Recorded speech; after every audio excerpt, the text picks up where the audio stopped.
ଆପଣମାନେ ଦିଗଦର୍ଶନ ବିଶେଷ କିଛି ଶୁଣିଥାଏ ଦିଗଦର୍ଶନ ଭିତରେ କିଛି ପ୍ରୟାସ ଅଧିକ ଜାଣୁନି ଭଗବତ ସମ୍ବନ୍ଧୀୟ ବିଷୟବସ୍ତୁ କିଛି କହି ପୁଣି ଦୁଃଖରେ ଆମେ କାହିଁକି ପାଉଛୁ ସେ ବିଷୟ କହି ସେଥିରେ ଦିଗଦର୍ଶନ ବିଷୟରେ ସମୀକ୍ଷା ହେବ।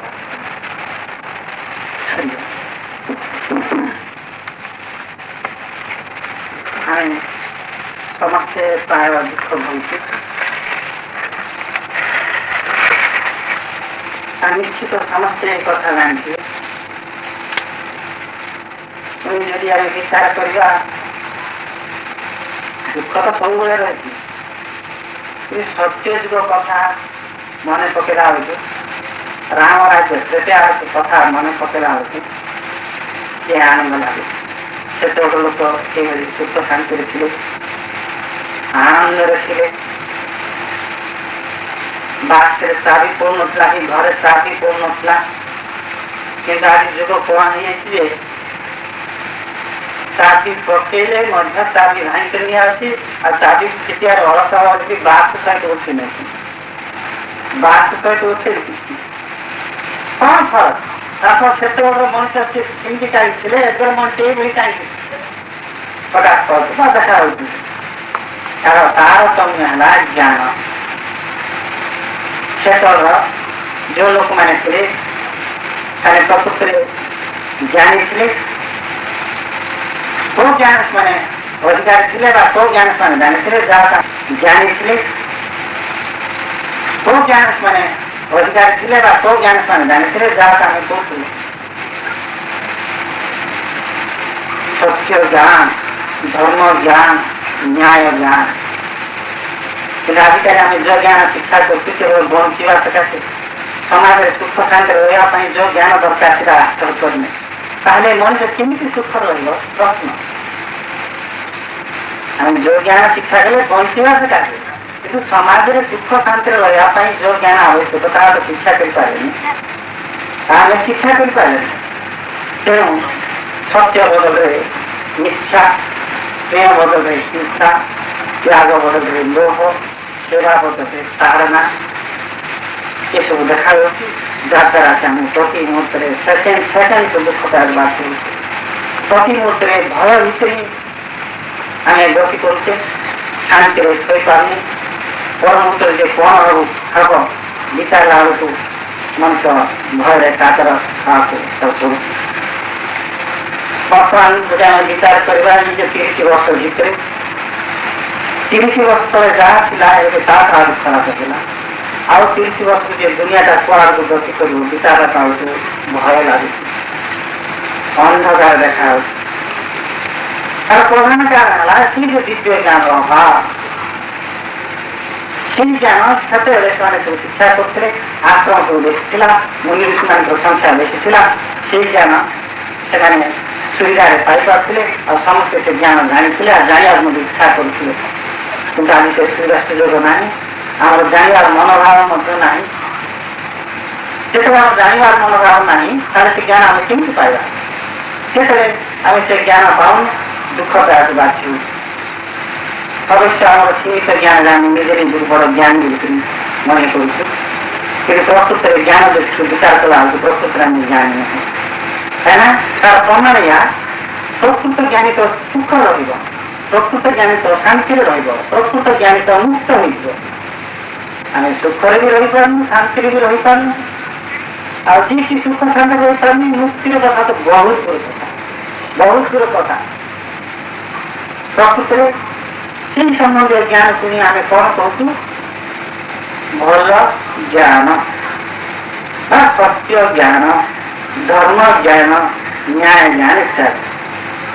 ସେଇ ଜ୍ଞାନ ଯେତେବେଳେ ଆମେ ଶିକ୍ଷା କରିବା ଆମ ପାଖରେ ଯେତେବେଳେ ସବୁ ପ୍ରକାଶ ପାଇବ ନିଶ୍ଚିତ ଭାବରେ କୋଉଟା ଭଲ କୋଉଟା ଖରାପ ଆମେ ନିଶ୍ଚିତ ଭାବରେ ଜାଣିବା। ସେ ଅନୁସାରେ ଯେତେବେଳେ ମଣିଷ ଚଳିବ ଭଲ ଖରାପ ଜାଣିଲା ପରେ ମଣିଷ ତ କେବେ ଖରାପ ବାଟ ଚାଲା ଦେଖା କରିବନି, ଭଲ ବାଟ ଚାଲା ଦେଖା କରିବ। ସେଇ ଭଲ ଜ୍ଞାନ ସେ ପ୍ରୟୋଗ କରିବ, ସେ ଅନୁସାରେ ଚଳିବ, ସେ ହିସାବରେ ସେ ଭଲ ପାଏ। ହେଲେ ମାନେ କହି କଥା ଆମେ କହିଲା ବେଳକୁ ଆପଣମାନେ ତ ସଂଗ୍ରହ ହେଇପାରେ। ଆମେ ତ ଭଲ କଣ ଜାଣିଛୁ, କଣ ଆମକୁ କଣ ଉପଦେଶ ଦେବାକୁ ଆସିଛନ୍ତି।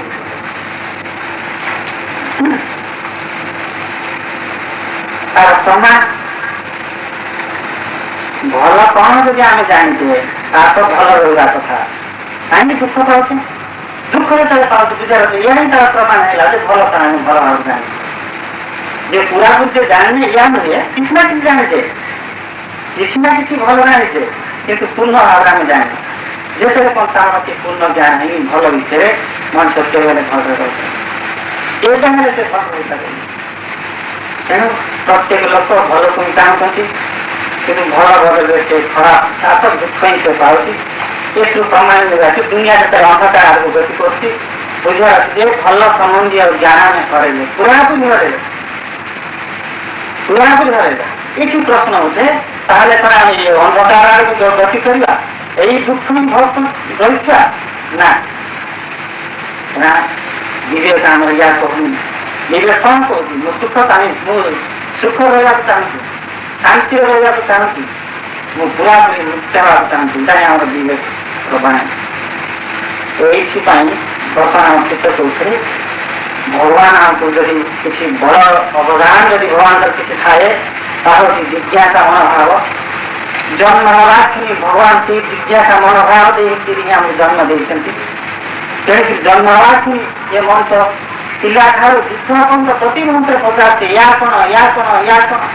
ଏମିତିକି ସେ ଯଦି କଥାବାର୍ତ୍ତା ହଉଥିବେ ନିଜେ ନିଜେ ଜିଜ୍ଞାସା ମନୋଭାବ ଥିବାରୁ ଧୀରେ ଯାଇକି ଶୁଣିବେ ଯେ ମାନେ କଣ ଟିକେ ଧୀରେ ଧୀରେ କଥାବାର୍ତ୍ତା ହଉଛନ୍ତି। ପ୍ରତ୍ୟେକ ଲୋକଙ୍କର ଏଇଟା ଅନୁଭବ। ସେ ଯଦି ବାହାରୁ କଥା ହଉଥିବେ ଆମେ ନିଜେ ଯାଇକି ଧୀରେ ଶୁଣିବା ସେମାନେ କଣ କର, କାହିଁକିନା ସେ ଜିଜ୍ଞାସା ମନୋଭାବ ମଣିଷ ରହିଛି। ଜିଜ୍ଞାସା ମନୋଭାବ କାହିଁକି ଦେଲା, କାହିଁକି ଭଗବାନ ଦେଲେ? ଭଗବାନ ଆମକୁ ଜନ୍ମ ଦେଇଛନ୍ତି କେଉଁ କଣ ଦୁଃଖ ଭୋଗ କରିବାକୁ? ନା, ଭଗବାନ କଣ କହନ୍ତି? ସଚ୍ଚିଦାନନ୍ଦ ସ୍ୱରୂପ। ଭଗବାନ କଣ କହନ୍ତି? ସଚ୍ଚିଦାନନ୍ଦ ସ୍ୱରୂପ। ଭଗବାନ ଯେତେବେଳେ ସଚ୍ଚିଦାନନ୍ଦ ସ୍ୱରୂପ, ତାଙ୍କର ରାଜ୍ୟ କଣ ଦୁଃଖ ସ୍ୱରୂପ?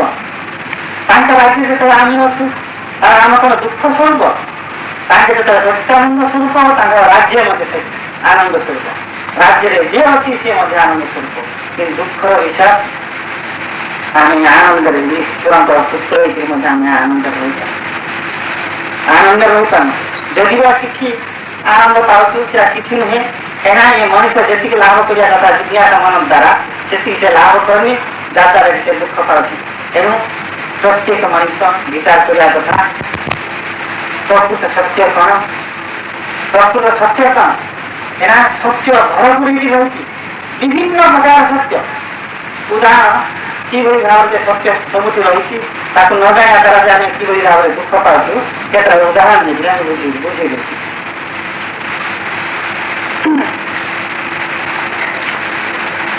ତାଙ୍କ ଆମେ ଜାଣୁ ଯେ ପାଣି ଅକ୍ସିଜେନ ହାଇଡ୍ରୋଜେନ ମିଶିଲା ପରେ ପାଣି ହେଲା,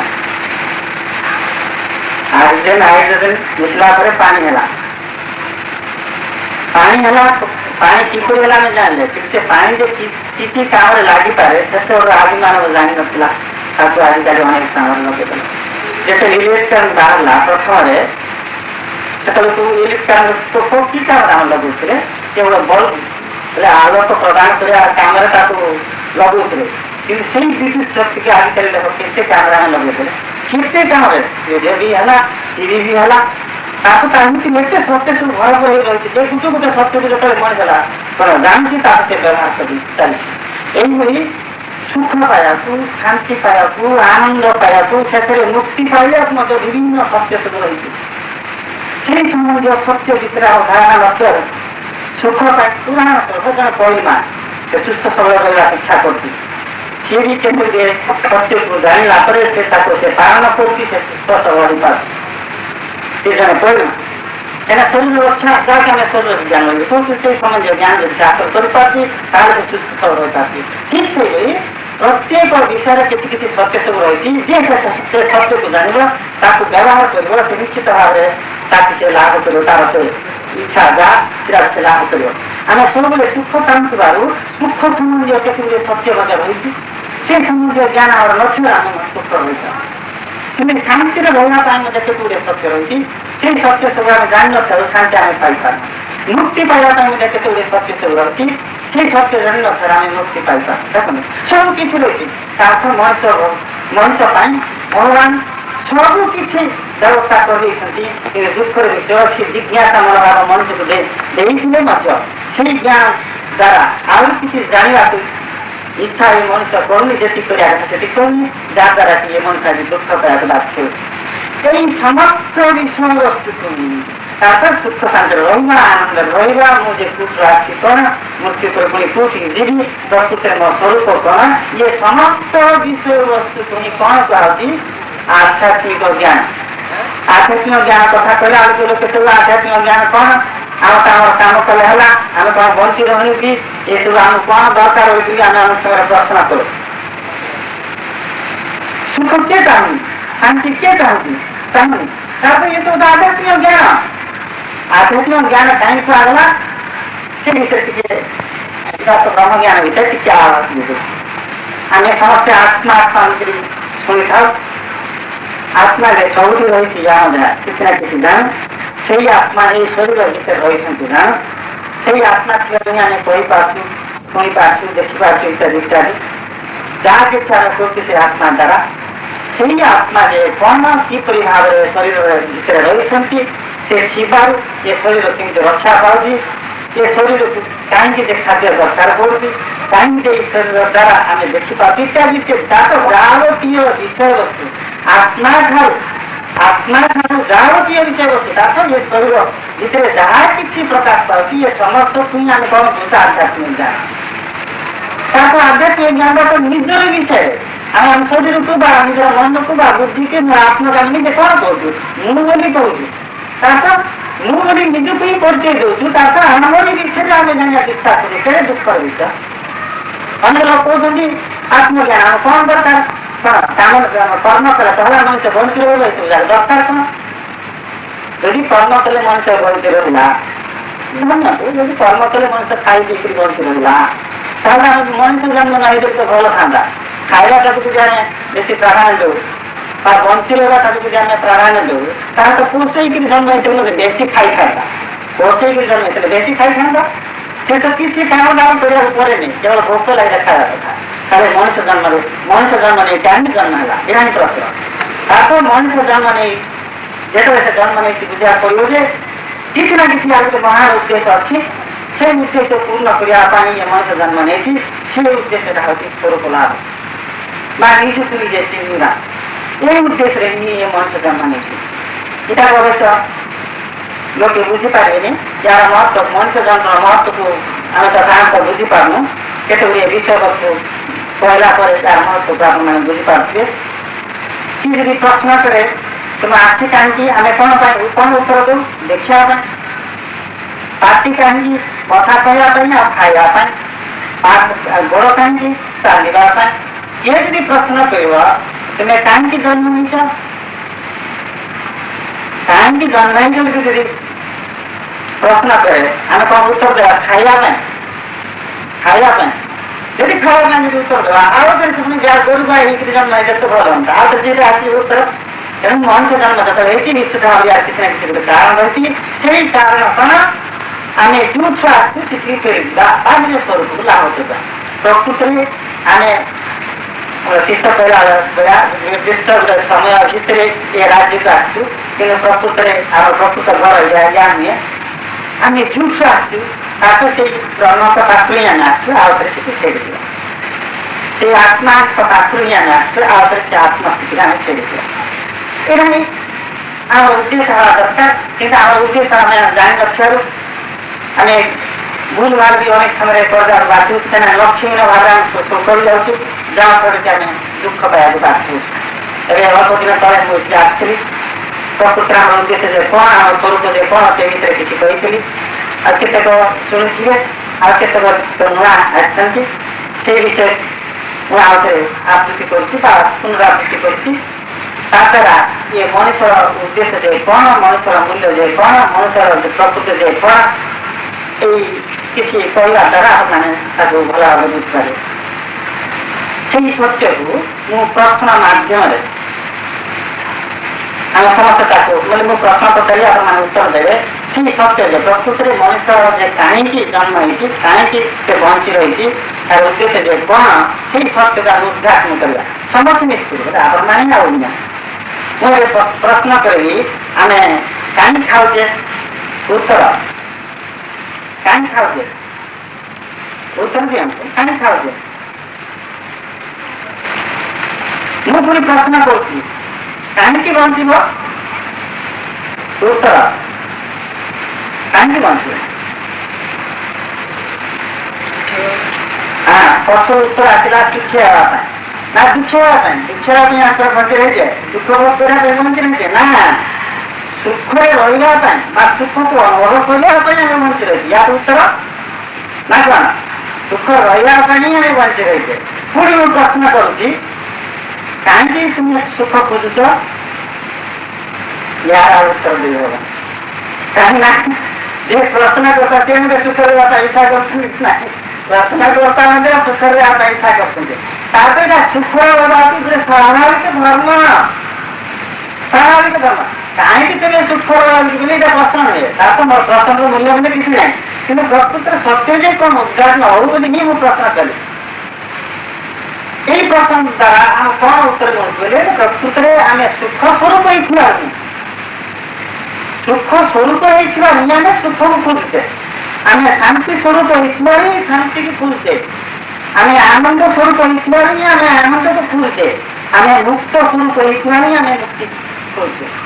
ଠିକ ଯେମିତି ଖାଇବା ସବୁ କଥାଟାକୁ ବଢ଼େଇ ବଢ଼େଇ ଉପରକୁ ନେଲେ ଏବେ ଶିଶୁ ଫେରି ଆସିବା, ତାପରେ ଆମେ ଆନନ୍ଦ ସ୍ୱରୂପ ହେଇଥିବାରୁ ହିଁ ସେଇ ଆନନ୍ଦକୁ ବା ସୁଖ ସ୍ୱରୂପ ହେଇଥିବାରୁ ହିଁ ସେଇ ସୁଖକୁ, ଶାନ୍ତି ସ୍ୱରୂପ ହେଇଥିବାରୁ ହିଁ ସେଇ ଶାନ୍ତିକୁ ପାଇବା ପାଇଁ ହିଁ ଆମେ ବଞ୍ଚି ରହିଛେ, ବଞ୍ଚିବା ପାଇଁ ଖାଉଛେ। ଆଉ ତ ତଳକୁ ହେଇଗଲେ କିନ୍ତୁ ଆମେ କେବେ ବିଚାର କରୁଛେ ଆମେ କାହିଁକି ଖାଉଛେ?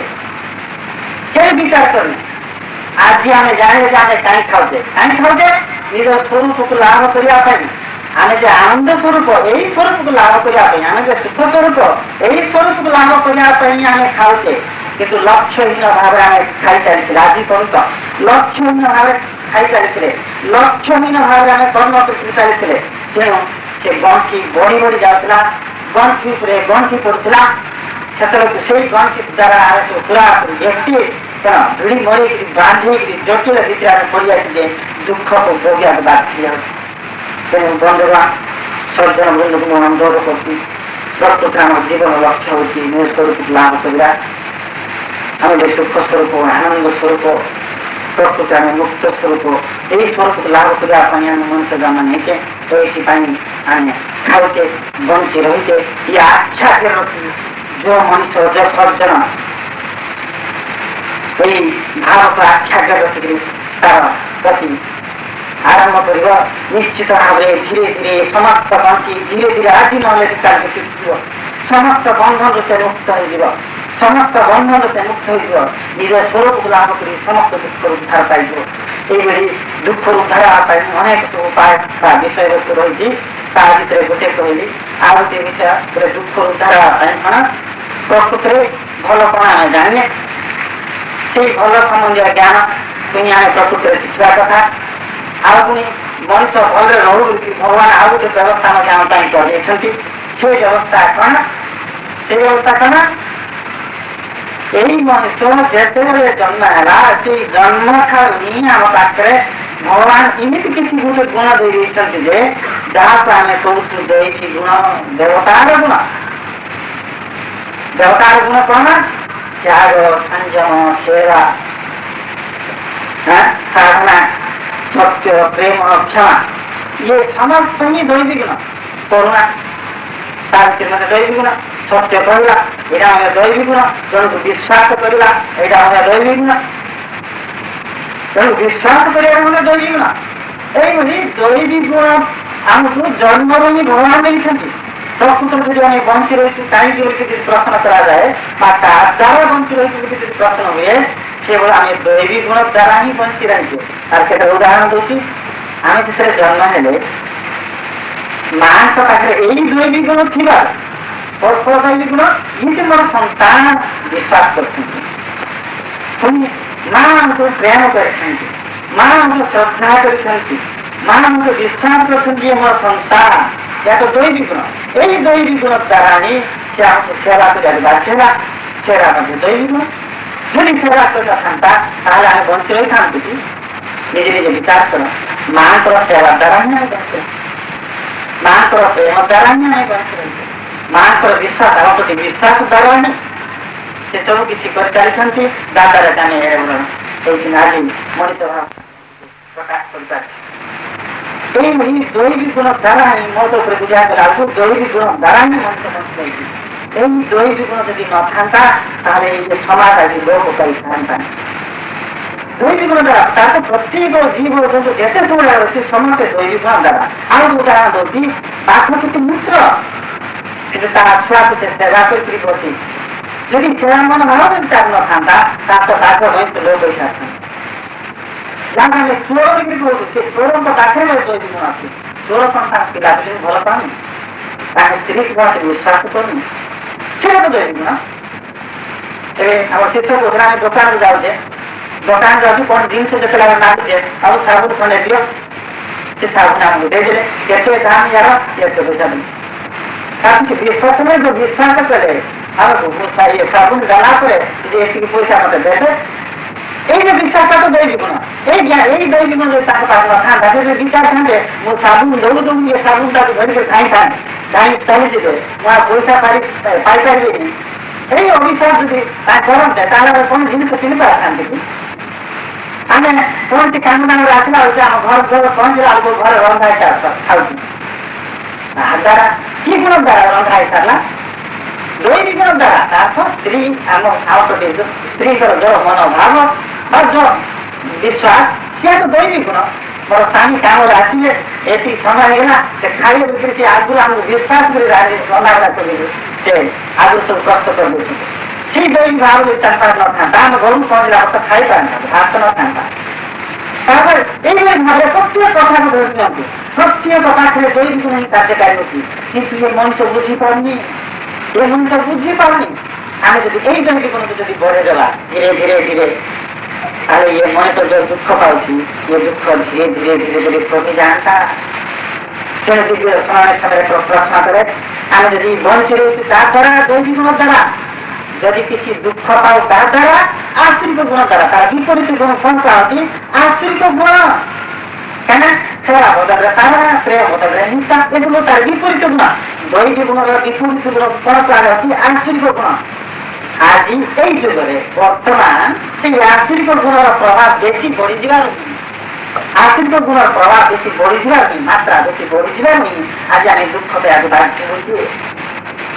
ଆମେ କଣ ଦୁଃଖ ପାଇବା ପାଇଁ ଇଚ୍ଛା କରୁଛୁ? ନା, ଆମେ ଯେତେବେଳେ ସୁଖ ଇଚ୍ଛା କରୁଛୁ, ଶାନ୍ତି ଇଚ୍ଛା କରୁଛୁ, ମୁକ୍ତି ଇଚ୍ଛା କରୁଛୁ, ତାହେଲେ ଆମର କର୍ତ୍ତବ୍ୟ କଣ ହେବା ଦରକାର? ଆଶ୍ରିତ ଗୁଣକୁ ଛାଡ଼ି ଦେଇକରି ଦୈବିକ ଗୁଣକୁ ଆଶ୍ରୟ କରିବା କଥା। ତାହେଲେ ଯୋଉ ଘର ଆଜି ବର୍ତ୍ତମାନ ନଷ୍ଟ ହୋଇଯାଇଛି, ପ୍ରକୃତିରେ ପ୍ରତ୍ୟେକ ଘର ନଷ୍ଟ। କାହିଁକିନା ସ୍ୱାମୀଙ୍କ ଉପରେ ସ୍ତ୍ରୀଙ୍କର ଯେତିକି ବିଶ୍ୱାସ ରହିବା କଥା ବିଶ୍ୱାସ ସେମାନେ କିଛି ରହିଛି, ଯେତିକି ରହିବା କଥା ସେତିକି ନାହିଁ। ବାପ ପୁଅ ଭିତରେ ଯୋଉ ଭାବ ଭଲ ଭାବ ରହିବା କଥା ଜାଣି ନାହିଁ। ସେମିତି ପ୍ରତ୍ୟେକ ଘରେ କଣ କଳହ ଉପୁରୁଛି, ଅଶାନ୍ତି ସୃଷ୍ଟି ହେଉଛି, ଯାହାଦ୍ୱାରା କି ମଣିଷ ଦୁଃଖ ପାଇବାକୁ ବାଧ୍ୟ ହେଉଛି। ଯଦି ଆମେ ଶାନ୍ତି ଚାହୁଁଛୁ, ସୁଖ ଚାହୁଁଛୁ, ତାର ଆମର କର୍ତ୍ତବ୍ୟ କଣ ହେବା ଦରକାର? ଆଶ୍ରିତ ଗୁଣକୁ ଛାଡ଼ିବା ଦରକାର ଦରକାର ଦରକାର। ଆଶ୍ରିତ ଗୁଣକୁ ଯେତେବେଳେ ଆମେ ଛାଡ଼ିଦେବା ସେତେବେଳକୁ ଧୀରେ ଧୀରେ ସୃଷ୍ଟି ବଦଳିବାକୁ ଆରମ୍ଭ କରିବ। ଏମିତି ଗୋଟେ ସ୍ଥିତି ଆସିବ ଯାହାକୁ ଆମେ ସତ୍ୟ ଯୁଗ ବୋଲି କହୁଥିଲୁ। ସତ୍ୟ ଯୁଗ କାହିଁକି ଆସିଲା? ସେତେବେଳେ ସତ୍ୟ କହୁଥିବାରୁ ସତ୍ୟ ଯୁଗ, ସତ୍ୟ କହୁଥିବାରୁ, ନ୍ୟାୟରେ ରହିଥିବାରୁ, ଧର୍ମରେ ଚଳୁଥିବାରୁ ସେଇ ଯୋଉ ସତ୍ୟ ଯୋଉ ଚାହୁଁଥିବା ସେତେବେଳେ ଶାନ୍ତିରେ ଥିଲେ। ଆମେ ଯେତେବେଳେ ଶାନ୍ତି ଚାହୁଁଛୁ ତାହେଲେ ଆମର ଗୁଣକୁ ପରିବର୍ତ୍ତନ କରିବା ଦରକାର କି ନାହିଁ? କିନ୍ତୁ ଆମ ପାଖରେ ଯୋଉ ଦୈବିକ ଗୁଣ ଅଛି, ଯୋଉ ଗଣା ଦୋଷ, ପ୍ରକୃତି ଦୋଷ, ଯୋଉ ଦୈବିକ ଗୁଣ ତାର ରହିଛି, ଏଇ ଗୁଣ ଯେ ଦେବତାର ଗୁଣ ମୋ ପାଖରେ ରହିଛି, ଏଇ ଧ୍ୟାନ ମତେ ଆଉ ରହୁନି। ତାର ଅର୍ଥ କଣ? ଅଜ୍ଞାନ ଆମେ ବୁଝିପାରୁନି, ଅଜ୍ଞାନ ଆମେ ବୁଝିପାରେ। ତାକୁ ଏତେ ବଡ ସମ୍ପତ୍ତି ଯାହାକୁ ଆମେ ପ୍ରକୃତିରେ କହିଲା ବେଳକୁ ଦୈବିକ ଗୁଣ ହିଁ ପ୍ରକୃତ ସମ୍ପଦ, ଦୈବିକ ଗୁଣ ହିଁ ପ୍ରକୃତ ସମ୍ପଦ। ସେଇ ସମ୍ପତ୍ତିକୁ ବୁଝିବା ପାଇଁ ଗୀତାରେ କଣ କୁହାଯାଇଛି? ଦୈବିକ ସମ୍ପତ୍ତି। ତା କଣ କୁହାଯାଇଛି? ଦୈବିକ ସମ୍ପତ୍ତି। ତାର ବିପରୀତ କଣ କୁହାଯାଇଛି? ଆଶ୍ରିତ ସମ୍ପତ୍ତି। ଗୀତାରେ ତାଙ୍କୁ ନ୍ୟାୟ ଶିକ୍ଷା ଯାଉଛି, ରହୁଛି ଦୈବିକ ସମ୍ପତ୍ତି, ରହୁଛି ଆଶ୍ରିତ ସମ୍ପତ୍ତି। ଯେ ଦୈବିକ ସମ୍ପତ୍ତିକୁ ବୁଝିବ, ତାର ପାଇଁ ବୁଝିବା ଭଲ ଗୁଣ ଗୁଡ଼ାକ ବୁଝିବ, ସେ ନିଶ୍ଚିତ ଭାବରେ ଦେବତା ହେବାକୁ ଆରମ୍ଭ କରିବ। ସେ ଦେବତା ଯେମିତିକି ସୁଖ ଶାନ୍ତିରେ ରହୁଛି ବା ଆନନ୍ଦରେ ରହୁଛି ବା କଣ ଅମର ହେଇଯାଇଛି, ଏଇ ମଣିଷ ମଧ୍ୟ ଯୋଉ ମଣିଷ ଦେବତାର ଗୁଣକୁ ଧାରଣ କରିବ ସେ ଦେବତା ନିଶ୍ଚିତ ଭାବରେ ହେବ ହିଁ ହେବ। ତାର ଦୃଷ୍ଟାନ୍ତ କାହିଁକିନା ଆପଣମାନଙ୍କୁ ତ ପ୍ରମାଣ ନଦେଲେ ବିଶ୍ୱାସ କରିବେନି। ଯେତେ ସବୁ ଦୈବିକ ଗୁଣ ଅଛି ପ୍ରତ୍ୟେକ ମହାପୁରୁଷ ମାନେ ଆପଣ ଯେଉଁମାନେ କି ମହାପୁରୁଷ ନାରୀ ମଧ୍ୟ ଯେଉଁମାନେ ଉଚ୍ଚ ସ୍ତରକୁ ଯାଇଛନ୍ତି, ଯେଉଁମାନେ କି ଶାନ୍ତିରେ ଅଛନ୍ତି, ଆନନ୍ଦରେ ଅଛନ୍ତି, ଋଷି ବୋଲ, ମୁନି ବୋଲ, ସାଧୁ ସନ୍ଥ ବୋଲ, ଚିନ୍ତା ଏখানে ସେମାନେ ଦୈବିକ ଗୁଣ ଦ୍ୱାରା ହିଁ ଏତେ ଉଚ୍ଚକୁ ଯାଇଛନ୍ତି। ଏତେ ଉଚ୍ଚକୁ କେମିତି ଗଲେ? ଦୈବିକ ଗୁଣ ଦ୍ୱାରା। ଦୈବିକ ଗୁଣ ଏମିତି କ୍ଷମତା ଯେ ସେ ସମସ୍ତ ଔଷଧକୁ ଲାଭ କରେ। ଗୋଟେ ଦୈବିକ ଗୁଣକୁ ଯିଏ ଧାରଣ କରିବ ବା ଯିଏ ସେ ଦୈବିକ ଗୁଣର ମହତ୍ତ୍ୱକୁ ବୁଝିବ, ବାକି ଦୈବିକ ଗୁଣକୁ ତା ମନ ମନକୁ ତା ପାଖାଠି ପହଞ୍ଚିବ। ଉଦାହରଣ ସ୍ୱରୂପ ଦୈବିକ ଗୁଣ ଧାରଣ କରିକି କିଏ କେତେ ବଡ଼ ଲୋକ ହେଇଥିଲେ, କେମିତି ଯୋଉ ଅମର ହେଲେ ସେ କଥା କହୁଛି। ତା ପ୍ରମାଣ ନହେଲେ ଆପଣ ବିଶ୍ୱାସ କରିବେନି। ଉତ୍କଳମଣି ଗୋପବନ୍ଧୁ କେବଳ ସେବାକୁ ଗୋଟିଏ ଦୈବିକ ଗୁଣକୁ ଧାରଣ କରି ଅମର ହେଇଗଲେ। ଉତ୍କଳମଣି ହୋଇକରି ପଦ ପାଇଲେ। ଦେଖ ଗୋଟିଏ ଗୁଣ ବୁଦ୍ଧଦେବ ସତ୍ୟ ଅହିଂସା ଦୁଇଟା ଗୁଣକୁ ଧାରଣ କରିବେ। ଏ ସମସ୍ତେ ତ ବିଗ୍ରହ ଦୈବିକ ଗୁଣ ନା, ଦୈବିକ ଗୁଣ ଧାରଣ ମହାନିର୍ବାଣ ପ୍ରାପ୍ତ ହେଇଗଲେ। ଚୈତନ୍ୟ ଶ୍ରୀ ଚୈତନ୍ୟ କେବଳ ପ୍ରେମ ଭାବ ଗୋଟିଏ ଦୈବିକ ଗୁଣକୁ ପ୍ରଚାର କରିକି ମୁକ୍ତି ପାଇଗଲେ। ଯୀଶୁଖ୍ରୀଷ୍ଟ କେବଳ ଅତି ପ୍ରେମ ପୁଣି ବିଶ୍ୱାସ, ଈଶ୍ୱରଙ୍କ ପ୍ରତି ବିଶ୍ୱାସ ଆଉ ତୁମ ପଡ଼ୋଶୀଙ୍କୁ ପ୍ରେମ କର ବୋଲି କହିଲେ। ପ୍ରେମ ଓ ବିଶ୍ୱାସ ଏଇ ଦୁଇଟାକୁ ଆଧାର କରିକି ସେ ମୁକ୍ତ ପୁରୁଷ ହେଇଗଲେ। ଦେଖନ୍ତୁ ଯେଉଁ ମଣିଷ ପ୍ରତ୍ୟେକ ଦୈବିକ ଗୁଣକୁ ଯଦି ଧାରଣ କରିପାରିବ, ଦେଖନ୍ତୁ ସେମାନେ ଗୋଟିଏ ଗୋଟିଏ ଧାରଣ କରି ଯଦି ମୁକ୍ତ ହେଇଗଲେ, ଯିଏ ସବୁ କିଛି ଯାହା ସବୁ ଲେଖା ହେଇଛି ଯେ ସମସ୍ତ ଦୈବିକ ଗୁଣକୁ ଯଦି ଯିଏ ଧାରଣ କରିବ ସେ କଣ ନ ହବ କଳ୍ପନାର ବାହାରେ, ତାକୁ ଇନ୍ଦ୍ର ସୁଖ ଦ୍ୱାରା ଆହୁରି ବେଶୀ ସୁଖକୁ ସେ ଅନୁଭବ କରିବ। ଯାହାକୁ ଆମେ କହୁଛୁ ପ୍ରକୃତ ସେ ଭଗବାନ ସ୍ୱରୂପ ହୋଇଥିବ। ଯେମିତି ଗୋଟେ ଭଗବାନ ଆମେ କଣ କହୁଛୁ ସମସ୍ତ ସତ୍ୟର କଣ ବିଷୟବସ୍ତୁ ଯୋଉଠି ଶୁଣିଛି ତାକୁ ହିଁ ଆମେ ଭଗବାନ କହୁଛୁ। ଭଗବାନ କାହାକୁ ଆସୁଛୁ? ତାର ତ ସମସ୍ତ ଐଶ୍ୱର୍ଯ୍ୟ ଯୋଉଠି ରହିଛି ତାକୁ ଆମେ ଭଗବାନ କହୁଛୁ। ତେଣୁ ଯିଏ କିଏ ଐଶ୍ୱର୍ଯ୍ୟର ବିଷୟବସ୍ତୁ ତାଙ୍କ ଇଏ ଦୈବିକ ଗୁଣର ବିଷୟବସ୍ତୁକୁ ଯିଏ ଜାଣି ତାକୁ ଆପଣା କରିବ, ନିଶ୍ଚିତ ଭାବରେ ଏ ସମସ୍ତ ଦୁଃଖର ଉଦ୍ଧାର ପାଇଯିବ। ଏହା ନିଶ୍ଚିତ ନିଶ୍ଚିତ ନିଶ୍ଚିତ। କିନ୍ତୁ କେବେ ଦୁଃଖର କଥା ମହାପୁରୁଷ ସାଧୁ ସନ୍ଥ ଏଇଭଳି ଅନେକ ଗୁରୁଜନ ଆସନ୍ତି, ଆମକୁ ଏଇ ଦୈବିକ ଗୁଣର କଥା ହିଁ କହୁଛନ୍ତି। ଭଲରେ ଚଳ, ସତ କୁହ, ଧର୍ମରେ ଚାଲ, ଆମେ ଏ ବାଟେ ଶୁଣୁଛୁ, ଏ ବାଟେ ଛାଡୁ। ଶୁଣିବା ସତ, ଏ ବାଟେ ଶୁଣୁଛୁ, ଏ ଛାଡୁଛୁ। ଆଉ କେତେ ତ ଘରରୁ ବାହାରୁନାହାନ୍ତି ଶୁଣିବା ପାଇଁ, ଘରରୁ ବାହାରୁନାହାନ୍ତି। ତାହେଲେ ସୁଖ କେମିତି ରହିବ? जो सुख से खोजुची, जो शांति से खोजुची, जो मुक्ति से खोजुची, से केମିତି जगह सुख लाभ କରିବ? ଅସମ୍ଭବ। ତେଣୁ ଯେଉଁ ମଣିଷ ଦୈବିକ ଗୁଣର ମହତ୍ତ୍ୱକୁ ଜାଣିବ ସେ ନିଶ୍ଚିତ ଭାବରେ ସୁଖ ଶାନ୍ତିରେ ରହିବ। ସେ ନିଶ୍ଚିତ ଭାବରେ ସୁଖ ଶାନ୍ତିରେ ରହିବ। ଦୈବିକ ଗୁଣର ମହତ୍ତ୍ୱ ଏମିତି ଯେ ଦୈବିକ ଗୁଣକୁ ଯିଏ ଧାରଣ କଲା ତାପରେ ନିଶ୍ଚିତ ଭାବରେ ଦିବ୍ୟ ଜ୍ଞାନ ମଧ୍ୟ ପ୍ରକାଶ ପାଇବ। କାହିଁକିନା ଦେବତାର ଗୁଣକୁ ଯିଏ ଧାରଣ କରିବ ଦେବତା ଭଳିଆ ଜ୍ଞାନ ତାପରେ ପ୍ରକାଶ ପାଇବା ସ୍ୱାଭାବିକ ନିଶ୍ଚିତ। ତେଣୁକରି ଭକ୍ତିର କଥା କହିଲା ବେଳକୁ ଆମେ ଯେତେବେଳେ ଭଗବାନଙ୍କୁ ଭକ୍ତି କରୁଛୁ, ଭକ୍ତି କରିବା ଭକ୍ତି ଦୈବିକ ଗୁଣ। ତେଣୁ ଯିଏ ଭଗବାନ ବିଶ୍ୱାସ କରୁଛି, ଭକ୍ତି କରୁଛି, ତାପରେ ଦିବ୍ୟ ଜ୍ଞାନ ପ୍ରକାଶ ପାଇବା ବାଧ୍ୟ, ୟା ନିଶ୍ଚିତ। କିନ୍ତୁ ଆମେ ଭଗବାନଙ୍କୁ ଭକ୍ତି ମଧ୍ୟ କରୁଛୁ, କେତେ ଦୁଃଖର କଥା, ଭକ୍ତି ମଧ୍ୟ କରୁନୁ। ତେଣୁ ବହୁତ ଉପରେ ବିଚାର କଲା ବେଳକୁ ଆମମାନଙ୍କ ସାଧାରଣତଃ ଧାରଣା କଣ ହେଇଥିଲେ ଭଗବାନ ବୋଧେ କୌଣସି ରୂପରେଖା ଭାବରେ ହାତ ଏତେ ତାଙ୍କର ଥିବ, ଆଶ୍ରୟ କରୁଛି ଭଗବାନ। ଯେମିତି ଜଣେ ସାଂସାରେ ତାର ପିଲାପିଲି ଅଛନ୍ତି, ଘର ଦ୍ୱାର ଅଛି, ଟଙ୍କା ପଇସା କାରବାର ଅଛି, ସଂସାର ପୁରାପୁରି ଜଡ଼ିତ, ଇଏ ବେଶୀ ଦୁଃଖ ପାଉଛି, ଇଏ ହିଁ ପ୍ରଥମେ ଆଶ୍ରୟ କରିବା କଥା ଭଗବାନକୁ। କାହିଁକିନା ଇଏ ଦୁଃଖ ବେଶୀ ପାଉଛି, ଯିଏ ବେଶୀ ଦୁଃଖ ପାଉଛି ସେ ହିଁ ପ୍ରଥମେ ଆଶ୍ରୟ କରିବା କଥା ଭଗବାନକୁ। କିନ୍ତୁ କେତେ ଦୁଃଖର କଥା ଜଣେ ସାଂସାରିକ ଯଦି ପଚାରିବା ତୁମେ ଭଗବାନଙ୍କୁ ଆଶ୍ରୟ କରୁନ କାହିଁକି, ଭଗବାନଙ୍କର ବିଷୟବସ୍ତୁ ଜାଣିବା ଇଚ୍ଛା କରୁନ କାହିଁକି? ଆଜ୍ଞା କଣ କହିବି, ପିଲା ଜଞ୍ଜାଳ କୋଉଠି ସମୟ ହଉଛି, ସମୟ କୋଉଠି ହଉଛି? ସେଇ କଥା ଆଶ୍ରୟ କରିବା ଭଗବାନଙ୍କ ବିଷୟ ବହୁତ ଜାଣିବା କଥା। କିନ୍ତୁ ଉତ୍ତର କେମିତି ଆସି ତାହେଲେ ଦୁଃଖରୁ କେମିତି ଉଦ୍ଧାର ହବ? କେମିତି ଦୁଃଖ ଉଦ୍ଧାର ହବ? ତେଣୁ ଯୋଉ ମଣିଷ ଭଗବାନଙ୍କୁ ଆଶ୍ରୟ କରିବା ନିଶ୍ଚିତ ସେ ଦୁଃଖ ଉଦ୍ଧାର ପାଇବ ହିଁ ପାଇବ। ଆଉ ଯଦି ସାଧୁ ସନ୍ଥମାନଙ୍କ ଜୀବନ ଯଦି ପଢିବା କେତେ ସୂର୍ଯ୍ୟ କଥା ସବୁ ଲେଖା ହେଇଛି, କେତେ ଅଲୌକିକ କଥା ବର୍ଣ୍ଣନା କରିହେବନି।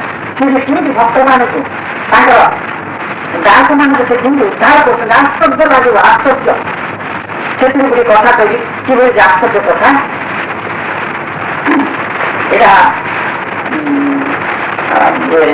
ଆଙ୍କର କଥା ତ ସଂସ୍କୃତ ଗୋରା କୁମାର କଥା। ଗୋରା କୁମାର ତାର ନିଜର ପିଲାକୁ ଭଗବାନଙ୍କୁ ଧ୍ୟାନ କରୁ କରୁ ନିଜର ପିଲାକୁ ସେ ମାଟିରେ ସବଜି ଦେଇକି ପୁରାପୁରି ମିଶେଇ ହୋଇଥିଲେ।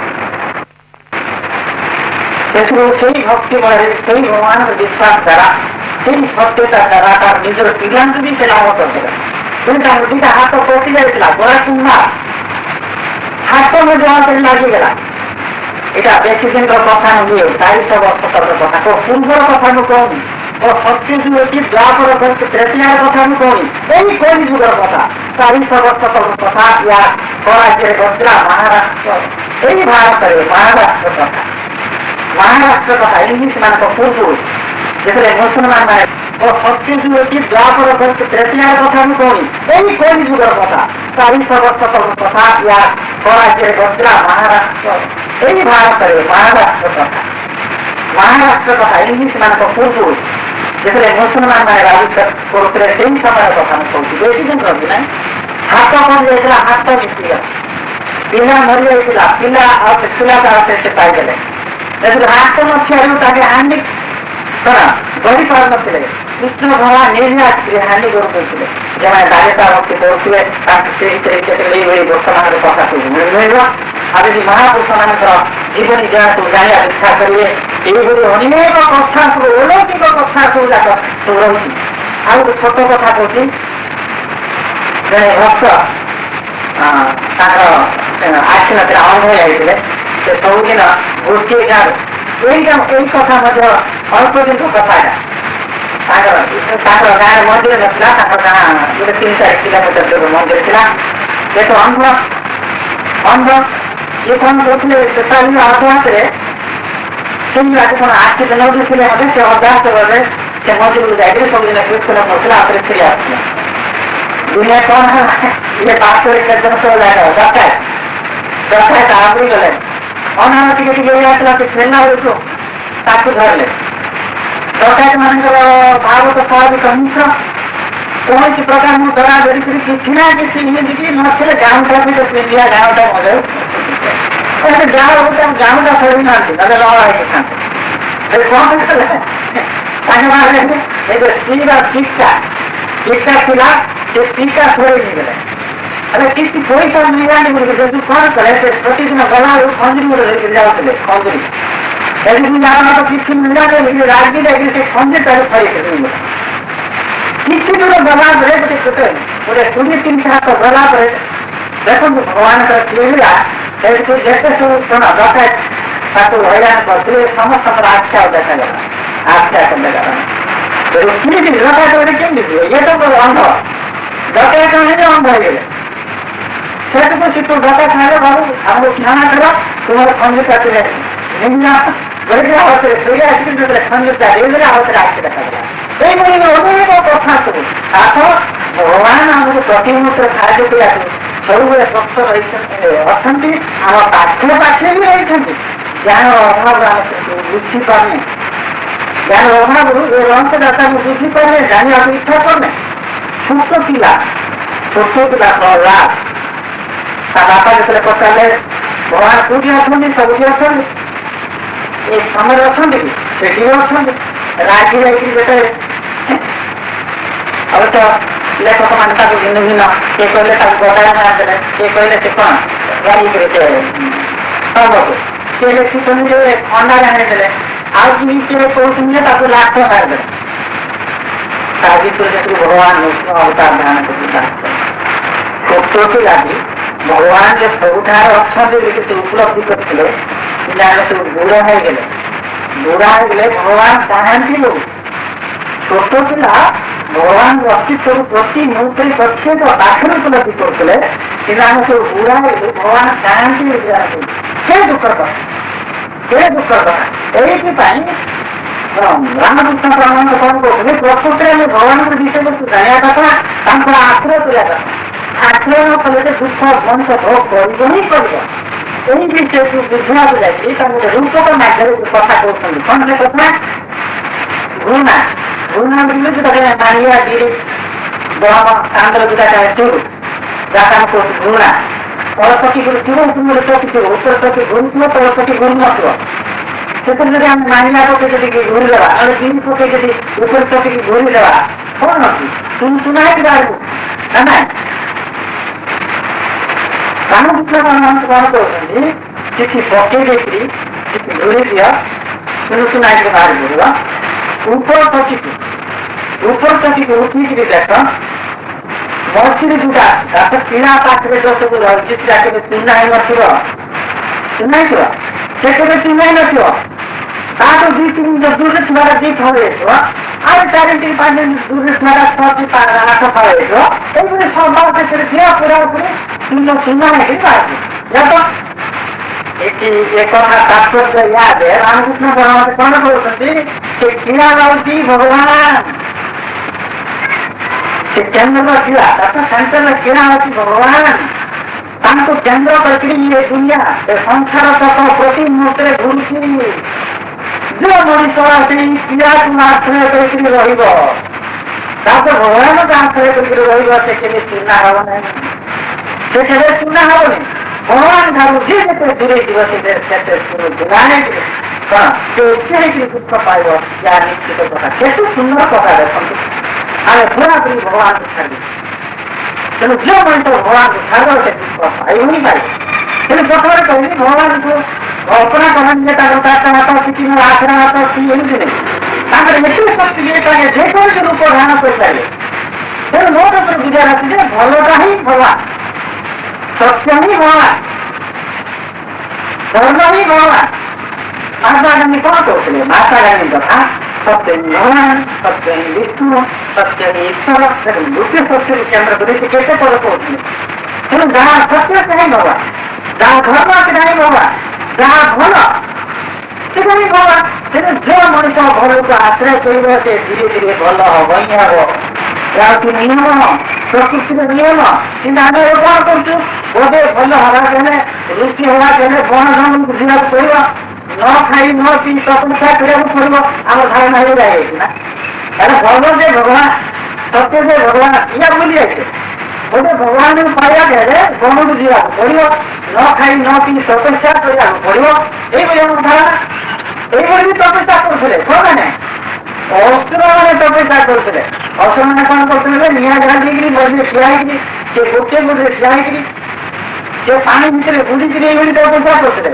କିନ୍ତୁ ଋଷିମାନେ ସେଇଭଳିଆ ତପସ୍ୟା କରୁନଥିଲେ ଏ କଥା ଏକ ସବୁ ଅସୁରମାନଙ୍କ ବିଷୟରେ ଲେଖା ହେଇଛି କିନ୍ତୁ ବୁଦ୍ଧିମାନ ଲୋକ ତ ଭଗବାନ ସବୁଠି ଅଛନ୍ତି ବୁଝୁଟି ଯେମିତି ତପସ୍ୟା କଲେ ମଧ୍ୟ ସେ ମତେ ମିଳିବେ ଏଇ ଧାରଣା ଟିକେ ଆଉ ଭଗବାନଙ୍କ କଥା କହୁଥିଲେ ଭଗବାନ ସବୁଠି ରହିଛନ୍ତି ଭଗବାନ ସବୁଠି ରହିଛନ୍ତି ଯିଏକି ସତ୍ୟକୁ ଆଶ୍ରୟ କରିବ ଯିଏକି ଧର୍ମକୁ ଆଶ୍ରୟ କରିବ ଯିଏକି ନ୍ୟାୟକୁ ଆଶ୍ରୟ କରିବ ଯିଏକି ଭଲକୁ ଆଶ୍ରୟ କରିବ ତା ଉପରେ ଭଗବାନ ସନ୍ତୁଷ୍ଟ ହେବେ ହିଁ ହେବେ ଆଉ ସେ ନିଶ୍ଚିତ ଭାବେ ସୁଖ ଶାନ୍ତି ରହିବ ତେଣୁ ସଜ୍ଜନ ବୃନ୍ଦ ଆପଣଙ୍କୁ କହୁଛି ବଣ ଜଙ୍ଗଲକୁ ଯିବା ଦରକାର ନାହିଁ ଭଗବାନଙ୍କୁ ପ୍ରାପ୍ତି କରିବା ପାଇଁ ବଣ ଜଙ୍ଗଲକୁ ଯିବା ଦରକାର ନାହିଁ ମୁଁ ମଧ୍ୟ ଆପଣଙ୍କ ଭଳିଆ କୁଟୁମ୍ବୀ ମୋର ମଧ୍ୟ ପିଲାଟି ଅଛନ୍ତି କିନ୍ତୁ ପ୍ରକୃତ ସତ୍ୟ ଯେ କଣ ଭଗବାନ ପ୍ରାପ୍ତି କରିବା ପାଇଁ କଣ ସବୁ କଥା ଅବଲମ୍ବନ କଲେ ଭଗବାନ ପ୍ରକୃତରେ ମିଳିବେ ତ ଯାହାଦ୍ୱାରା କି ଆମେ ସମସ୍ତ ଦୁଃଖରୁ ଛାଡ଼ା ପାଇବା ସେଇଭଳିଆ କେତେ ଗୁଡ଼ିଏ କଷ୍ଟକୁ ତାଙ୍କରି ଆଶୀର୍ବାଦ ଦ୍ୱାରା ପାଇକିରି ସେଇ ପତ୍ନୀ ଆପଣଙ୍କୁ ଜଣୁଛି ବଣ ଜଙ୍ଗଲକୁ ଯିବା ଦରକାର ନାହିଁ ସନ୍ନ୍ୟାସୀ ହେବା ମଧ୍ୟ ଦରକାର ନାହିଁ ସନ୍ନ୍ୟାସୀ ହେବା ଦରକାର ନାହିଁ ଏ ଯଦି ପ୍ରଶ୍ନ ଉଠିବ ସନ୍ନ୍ୟାସୀ ମାନେ ମୁକ୍ତି ପାଇଲେ ସାଂସାରିକ ଦୁଃଖ ହିଁ ଭୋଗୁଥିବ ସାଂସାରିକ ଏଇଭଳି ଦୁଃଖ ହିଁ ଭୋଗୁଥିବ ଏଇଟା କଣ ଭଗବାନଙ୍କ ଇଚ୍ଛା ଭଗବାନଙ୍କ ଇଚ୍ଛା ସମସ୍ତେ ମୁକ୍ତି ପାଆନ୍ତୁ ଯୋଉଠୁ ସେମାନେ ଯାଇଛନ୍ତି ଶିକ୍ଷା ଉପରେ ଫେରି ଆସନ୍ତୁ ଏ ଉଦ୍ଦେଶ୍ୟରେ ହିଁ ଭଗବାନ ଆମକୁ ଦିଟା ଜିନିଷ ଆମକୁ ଦେଇଛନ୍ତି ଦିଟା କଣ ଦିଟା ପ୍ରଧାନ ଜିନିଷ ଏବେ କହିଥିଲେ ଆଉ ଥରେ ମନେ ପକେଇଛନ୍ତି ଗୋଟେ ହଉଛି ଜିଜ୍ଞାସା ମନୋଭାବ ଆଉ ଗୋଟେ ହଉଛି କଣ ଦୈନନ୍ଦିନ ତାପରେ ଆଉ ଗୋଟେ ବଡ ଜିନିଷ ଦେଇଛନ୍ତି ଆମକୁ ବିଚାର ତାହା ହଉଛି କଣ ଜ୍ଞାନ ତାହା ହଉଛି କଣ ଜ୍ଞାନ ସେଇ ଜ୍ଞାନ ଯଦି ନ ଦେଇଥାନ୍ତେ ମାକୁ ଜାଣିନଥାନ୍ତେ ସୂର୍ଯ୍ୟକୁ ଜାଣିନଥାନ୍ତେ ସମାଜକୁ ଜାଣିନଥାନ୍ତେ ସେଠୁ ଭଗବାନଙ୍କୁ କଣ ଜାଣିନଥାନ୍ତେ ଭଗବାନ କଣ ନ ଦେଇଛନ୍ତି ଦେଖନ୍ତୁ କଣ ନ ଦେଇଛନ୍ତି ଜ୍ଞାନ ଦ୍ୱାରା ମଣିଷ ସବୁ କିଛି ବୁଝିପାରୁଛନ୍ତି ଦୈବିକ ଦ୍ୱାରା ସେ କେମିତି ସୁସ୍ଥ ଶାନ୍ତିରେ ରହିବ ତାକୁ ଦେଇଛନ୍ତି ଜିଜ୍ଞାସା ମନୋଭାବ ଜିଜ୍ଞାସା ମନୋଭାବ ଦ୍ୱାରା ପ୍ରତ୍ୟେକ ବିଷୟ ବସ୍ତୁକୁ ଜାଣି ସେଥିରୁ ମତେ ମଧ୍ୟ ଜାଣି ମୋ ପାଖକୁ କେମିତି ଫେରିଆସିବ ଜିଜ୍ଞାସା ମନୋଭାବକୁ ମାନ ଦେଇଛନ୍ତି କଣ ଦେଇନାହାନ୍ତି କଣ ଅଭାବ କରୁଛନ୍ତି ତାକୁ ଆମକୁ ଯାହା କିଛି ଦରକାର ସବୁ କିଛି ବ୍ୟବସ୍ଥା କରିଦେଇଛନ୍ତି କିନ୍ତୁ କି ଦୁଃଖ କଥା ଜ୍ଞାନର ମହତ୍ତ୍ୱକୁ ଆମେ ବୁଝିପାରୁନୁ ଆଉ କଣ ଦିଅନ୍ତେ ଭଗବାନ ଜ୍ଞାନର ମହତ୍ତ୍ୱକୁ ଆମେ ବୁଝିପାରୁନୁ ଦୋଇଟି ତୁମର ମହତ୍ଵକୁ ଜାଣିପାରୁନି, ଜିଜ୍ଞାସ ମନୋଭାବରେ କାହିଁକି ଭଗବାନ ଆମେ ଦେଇଛନ୍ତି ତାର ବିଶିଷ୍ଟତା ତାର ଗୁରୁତ୍ୱତା ଉପଲବ୍ଧି କରିପାରୁନି। କେବେ ଦୁଃଖର କଥା। ସେଠି ଯେତେବେଳେ ବିପଦ ଆସୁଛି, ଦୁଃଖ ହଉଛି, ଭଗବାନ ଭଗବାନ ରକ୍ଷା କର ରକ୍ଷା କର। ଭଗବାନ କେବେ ରକ୍ଷା କରିବେ? ଭଗବାନ କଣ କହିବେ? ତୁମରି ମନ ପାଇଁ ତ ମୁଁ ସବୁ ବ୍ୟବସ୍ଥା କରିଦେଇଥିଲି, ସବୁ କିଛି ତୁମକୁ ଦେଇଛି, ଆଉ କଣ তুমি ମତେ ଡାକୁଛ? ଆଉ କଣ ଡାକୁଛ? ତୁମେ ବ୍ୟବସ୍ଥା କରି ସାରିଲା ପରେ ଯଦି କୋଉଠି ତ୍ରୁଟି ଥିବ ବା କରୁ କରୁ ଯଦି କୋଉଠି ଅସହାୟ ହେଇଯିବ, କରିପାରିବନି, ତାହେଲେ ସିନା ଭଗବାନ ଡାକିଦେଲେ ମୁଁ ଛୋଟ ପିଲାଟି, ତୁମେ ଯୋଉ ଜ୍ଞାନ ଦେଇଥିଲ ସେ ଜ୍ଞାନ ଦ୍ୱାରା ମୁଁ ତୁମକୁ ବୁଝିପାରୁନି, ତୁମେ ଯୋଉ କ୍ଷମତା ଦେଇଥିଲ ସେଇ ଶକ୍ତି କ୍ଷମତା ଦ୍ୱାରା ତୁମକୁ ବା ତୁମର ଯୋଉ ବିଷୟବସ୍ତୁକୁ ମୁଁ ସାଧନ କରିପାରୁନି, ଆହୁରି କିଛି ଜୀବନ ଜୀବନରେ ସେ ଦେଇଥାନ୍ତି। ଆମେ ତ ପ୍ରଥମରେ ହିଁ ଏସବୁ ତ୍ୟାଗ କରୁଛୁ, ଯାହାର ମୂଲ୍ୟକୁ ଆମେ ବୁଝିପାରୁନୁ। ପରେ ଯେତେବେଳେ ଦୁଃଖ ପାଉଥିଲେ ଭଗବାନ ସେତେବେଳେ ଡାକିବେ, ଭଗବାନ କେବେ ଶୁଣିବେ? ଭଗବାନ କେବେ ଶୁଣିବେନି? ତାଙ୍କ ଭଗବାନ ସବୁ କିଛି ଦେଇସାରିଛନ୍ତି, ସବୁ କିଛି ଦେଇସାରିଛନ୍ତି। କଣ ଦେଇନାହାନ୍ତି? ଆମେ ଯଦି କଥାଟା ଯାଉ ଭିତରୁ ଭିତରୁ ଯଦି କଣ ବିଚାର କରିନେବା, ପାଣି ପବନ ନିଆଁ ଆକାଶ ପୃଥିବୀ ସବୁ କିଛି ମଣିଷ ପାଇଁ ଯେ କଣ ଦରକାର ସବୁ କିଛି ମଣିଷ ଜନ୍ମ ହେବା ପୂର୍ବରୁ ଆଗରୁ ସବୁ ବ୍ୟବସ୍ଥା କରିଦେଇଥିଲେ। ମଣିଷ ଜନ୍ମ ହେବା ପୂର୍ବରୁ ଆଗରୁ ହିଁ ଏ ପାଣି ପବନ ଆଗରୁ ହିଁ ଗଛ ପତ୍ର ଏ ମଣିଷ ଜନ୍ମ ହେଲା ପରେ ଏସବୁ ଖାଇକି ବଞ୍ଚି ତାର ସ୍ୱଚ୍ଛ ପ୍ରମାଣ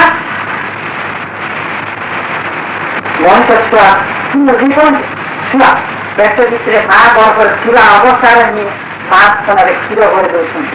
ସ୍ୱଚ୍ଛ ପ୍ରମାଣ ସେଇ ମଣିଷ ପାଇଁ ଜନ୍ମ ହେବା ପରେ କିପରି ଭାବରେ ବଞ୍ଚି ରହୁଛନ୍ତି ଆଗରୁ ହିଁ ବ୍ୟବସ୍ଥା କରୁଛନ୍ତି। ତେଣୁ ଏ ମଣିଷ ପାଇଁ କଣ ନ କରୁଛନ୍ତି, ସବୁ କିଛି ବ୍ୟବସ୍ଥା କରୁଛନ୍ତି। ଏ ବ୍ୟବସ୍ଥା ମତେ ଜାଣିପାରୁ କିଏ ଜାଣିପାରେ? ସେ ତ ଅଜ୍ଞାନୀ ହେଇଛି, ଜ୍ଞାନ ଶିକ୍ଷା ଥିଲା ବିଶ୍ୱାସ କରୁନି, ଜ୍ଞାନର ମହତ୍ଵକୁ ଜାଣେ, ତାକୁ ସବୁ କିଛି ଥାଇକି ମଧ୍ୟ ନଥିଲା ଭଳିଆ ହେଇଛି। ସେ ଦୁଃଖର କଥା, ତାର ଦୁଃଖ ନ ପାଇବ କାହିଁକି? ସେ ଦୁଃଖ ପାଉଛି, ସବୁ କିଛି ଅଛି, ଜ୍ଞାନ ବି ଅଛି, ଦୈବିକ ଗୁଣ ବି ଅଛି, ଜିଜ୍ଞାସା ମନୋଭାବ ବି ରହିଛି। ଯୋଉ ଜିଜ୍ଞାସା ମନୋଭାବ ଥିଲା ତାର ଜ୍ଞାନକୁ ସେ ବଳେ ବଳି ଜାଣତା, ସେଠୁ ଭଗବାନଙ୍କୁ ମଧ୍ୟ ଜାଣି ନେଇଥାନ୍ତା, ଭଗବାନଙ୍କ ନିୟମ କାନୁନକୁ ଜାଣି ନେଇଥାନ୍ତା। ସେଇ ଜ୍ଞାନକୁ ହିଁ ଆମେ କଣ କହୁଛେ, ସେଇ ବିଷୟ କରୁଛୁ। ତାକୁ ଯୋଉ ନିୟମ କାନୁନ ସବୁ ବ୍ୟବସ୍ଥା କରିଛନ୍ତି, ସେଇ ନିୟମ କାନୁନକୁ ହିଁ ମୁନି ଋଷିମାନେ ଜାଣିଛନ୍ତି। ସେଇ ନିୟମ କାନୁନକୁ ହିଁ ସେମାନେ କଣ କହୁଛନ୍ତି, ସନାତନ ଧର୍ମ। ତାଙ୍କ ପ୍ରକୃତରେ ଆମେ ସେ ସନାତନ ନିୟମ ଦ୍ୱାରା ହିଁ ବଞ୍ଚି ରହୁଛେ, କିନ୍ତୁ ଜ୍ଞାନର ଅଭାବରୁ ସନାତନ ନିୟମକୁ ଆମେ ବୁଝିପାରୁନୁ।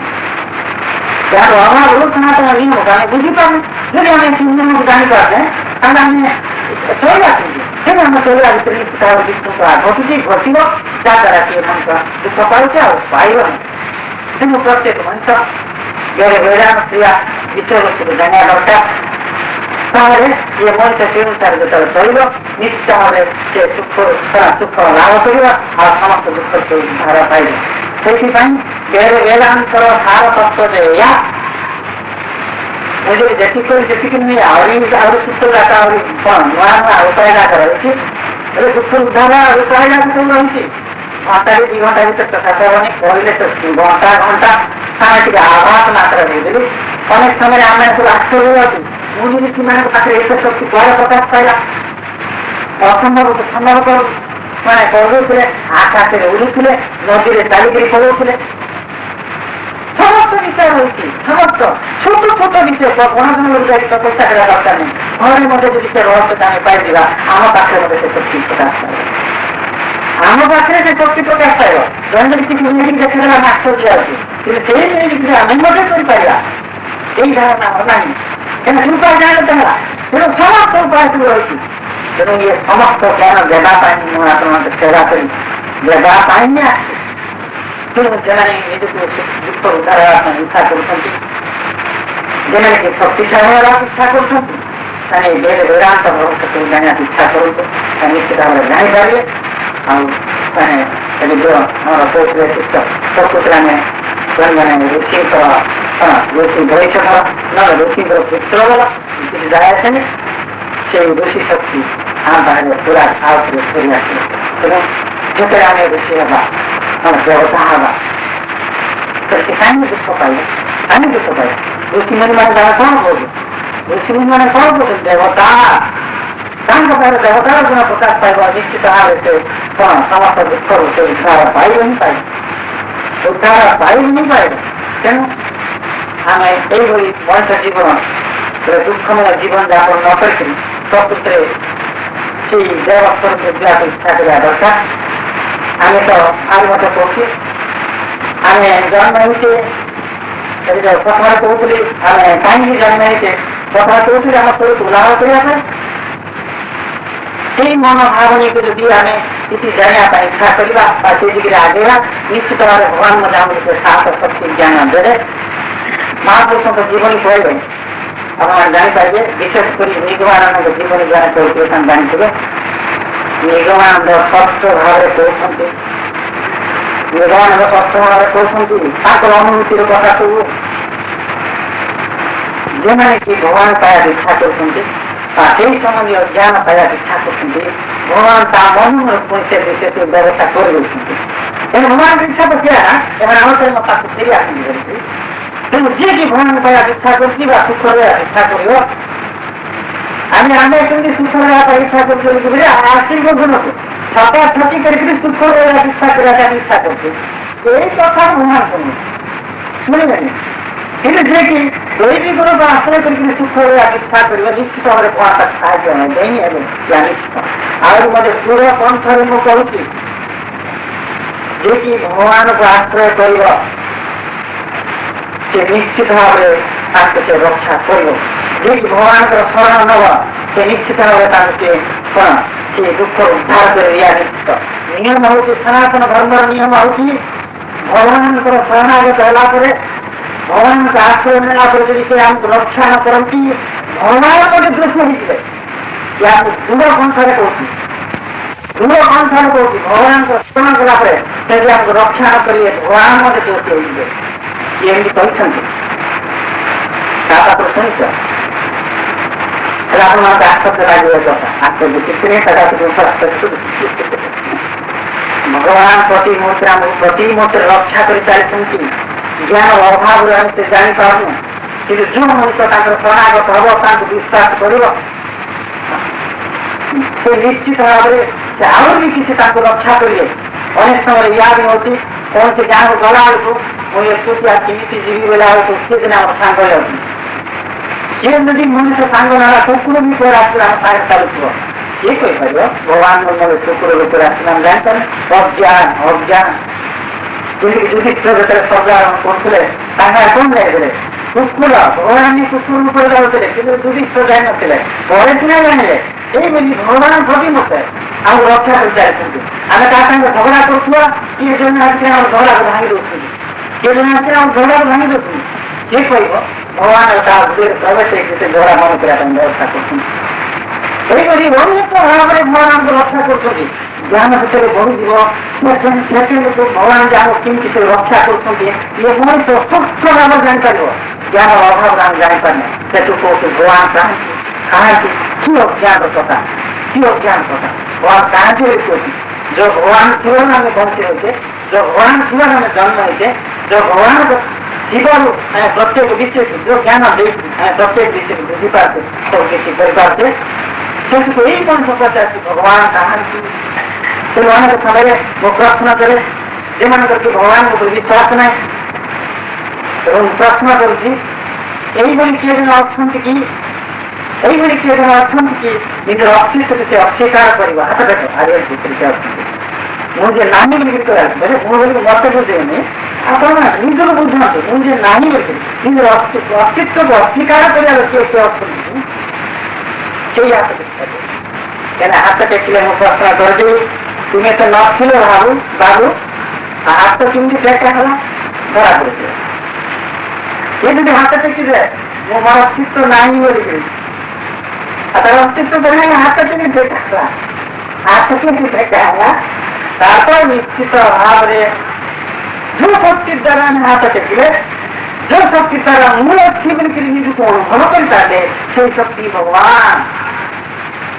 जो शक्ति द्वारा मुझे अच्छी भी अनुभव कर पारे जो शक्ति द्वारा हाथ देखी पारे जो शक्ति द्वारा हमें देखी पारे जो शक्ति द्वारा हमें कथा कही पारे जो मुझे कथा कहूँ ये कथा ताके थीबार भी नहीं कही पारे ताके थीबा नहीं आशीर्वाद मैंने मो कथा किसी बुझीपार ବିଚାର କରିବ।